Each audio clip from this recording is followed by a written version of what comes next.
at nung ground crew kasi hinayaan niya na kaming mag-check-in. Around 3 p.m. na namin dinrap yung bag namin. And then pumila na kami sa immigration at tumambay na sa gate.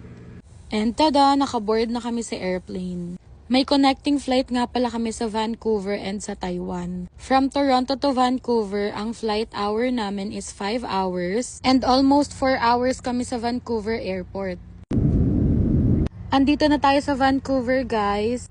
And ang masasabi ko lang, super ganda ng airport nila. Meron silang mga aquarium and sayang nga kasi hindi ko na-videohan pero mag-i-insert ako ng picture dito. Mga ate ko, haggard na ang person. Boarding na kami pa Taiwan. Eto na yung pinakahihintay ko, beef or chicken, charis. After kong kumain, natulog lang ako.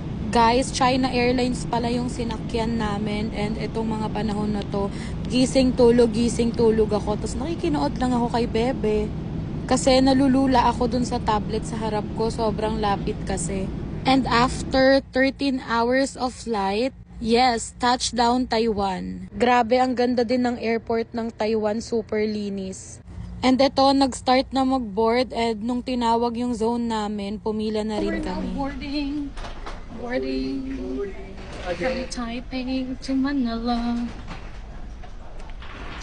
And from Taiwan to Manila, sobrang lapit na lang. Siguro mga almost 2 hours lang yung biyahe namin.